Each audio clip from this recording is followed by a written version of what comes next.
Hi, I'm Mike. Although it's still haying season here on the ranch, we're still at the mercy of the weather. And a half an inch of rain that fell last night has stalled out haying for another day. The grass is too wet to cut this morning, and we can't waste any time. We always keep a few projects in our back pocket for days just like today. And today we get to build a new drying rack for Erin's vegetable washing station and hopefully surprise her and gain some brownie points in the process. It's all coming up on the project list on our Wyoming Life.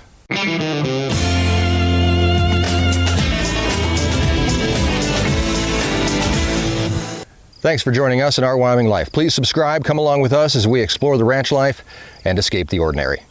In a perfect world, today I would be out here working on hay, cutting, raking, and baling, stockpiling the hay that will be the cow's feed for the entire winter. But rain overnight has created a delay in that process. Cutting wet grass will clog our mower. It's also going to dull sickle blades. We could leave tracks in the field. So this morning, we're going to let it dry naturally for a few hours. And while we wait for that to happen, we're going to head back to the shop and work on a project that I've had in my mind for a few months. One to surprise Erin with and hopefully make her life just a little bit easier when it comes time to wash vegetables for farmers market. Erin harvests a ton of vegetables each year from the garden and the high tunnels and takes all that to our local farmers market to sell to our local customers. It's part of the diversification of the ranch. We can't count on the cows alone to support the operation, and everything we do, from farmers market, vegetables, beef and pork, to even YouTube, is part of that diversification. As we grow, time becomes more and more important. And although they always say that land is the most valuable thing in the world because they aren't making any more of it, for me, that same thing goes for time. There's only 24 hours in a day. You have to sleep sometime. You have to spend time with your family. And anything that we can do to make work go faster and save some of that time is worth it. Everything Erin harvests from the gardens needs to be washed. And after it's washed, it's usually placed on a table to dry until it's refrigerated in preparation to take to market. I call anything that takes up time that could be better spent somewhere else a time sucker. And drying vegetables seems to fall in that category. It can slow the process down, but today we have a solution. And that solution starts right here on the board. Basically, what we're going to be building is a table. The table is going to have two levels to it. An upper level that's going to house two fans that'll blow straight down, and below that a level with a mesh grate or a screen that the vegetables can rest on while they're drying and the water will drain through. We're going to add some casters to make sure the thing is easy to move around, and we'll be done. A quick and simple build, for which I neither have the fans, the lumber, or the casters. So that calls for a trip to town and a 20-minute drive to Home Depot. This whole project is in my head. I haven't done any research online about what kind of fans to use or how to build it. And in hindsight, it might have been a good thing to do, but we're committed now, so let's just see what we can come up with. First things first, we need fans. The size and shape will dictate the rest of the rack, and luckily these 20-inch fans are on sale. Along with the fans, we're also going to need a switch to turn them off and on, and a small power strip should work just fine for that.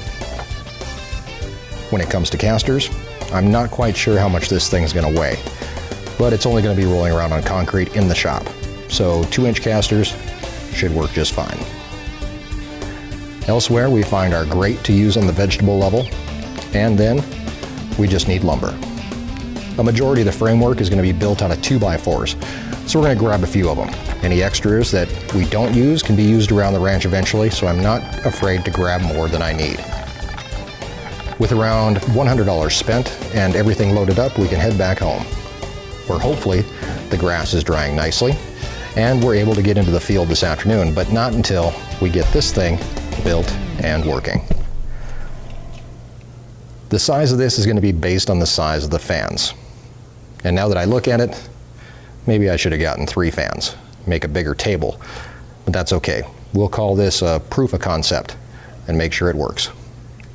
After getting some measurements, a majority of the work on this rack will be done on the saw, cutting boards to length and then screwing them together to make the frame for the fans.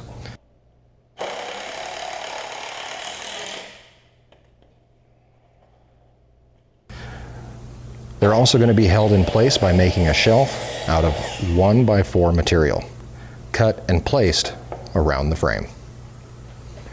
With the fans in place, we now build a lower shelf for the veggies to rest on, basically the same way.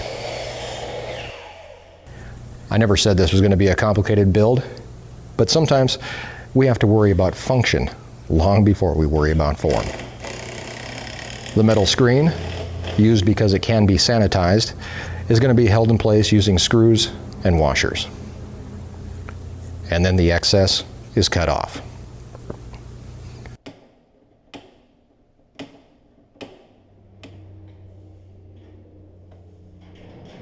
Figuring out how tall to make the table is a bit of a trick, and we're going to go for a 40-inch tabletop, making it easy not only to load, but also to unload once the vegetables are dry. Our legs are cut and then screwed into place. Then we can stand it up.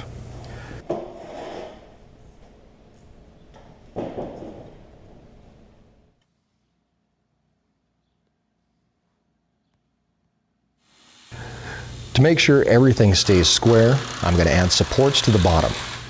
And then it's time for the casters to go into place.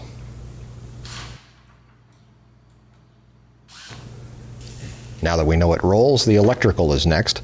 And I don't know about you, but attaching power strips to wood is just a pain. I hate those holes that they have in the back, and you have to get them lined up perfectly, so I'm a fan of Velcro for these type of applications. And there we go. The power strip is on. Up and out of the way of any moisture, and easy to get to. After a quick test, everything seems to work, and we can get the surprise ready for Erin. I've been working hard to keep her out of the shop all morning, and a sheet should make for a nice reveal. Now, to get Erin over here. Hey, what are you doing? You should come over to the shop for a minute.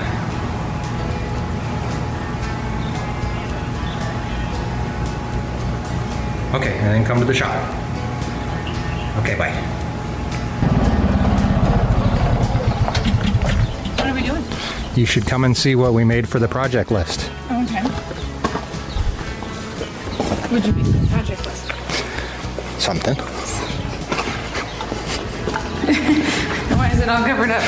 Is that a sheet from our house? No, it's not a sheet from our house. Is it like a present? It's a present, yes. Can I unwrap it? Yes, you can unwrap it.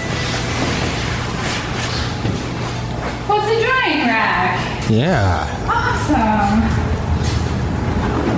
You've only wanted one for like 3 years. So cool. Is it on wheels? Oh, it's on wheels. Can I turn it on? Yeah.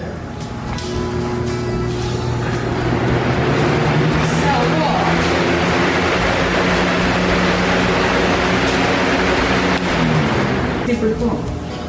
Let's try it. Okay.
I think we can call that mission accomplished. And with that little portion of our day done, and Erin happy, you know, as they say, it's happy wife, happy life. It's on to a task that's really pressing on us, and that is haying. Hopefully, I'll be in the tractor for weeks to come, although right now, it's not looking too promising. They're calling for another inch of rain over the next couple days. but we'll get her all done eventually. We hope that you continue along with us in this adventure. Please subscribe and come along with us as we continue to explore the ranch life and escape the ordinary. I also want to invite you to come and join us on Thursday for our bi-weekly live stream. Erin and I are going to get a chance to sit down with you and hang out for a while, getting you some behind the scenes footage as well as a chance to ask your questions and get them answered all in real time. It's a lot of fun and I hope you can join us. That's Thursday at 7 p.m. Mountain Time. Thanks so much for hanging out with me today, but now it's time for me to go. We'll see each other again soon enough though. Until then, have a great week. And thanks for joining us in our Wyoming Life.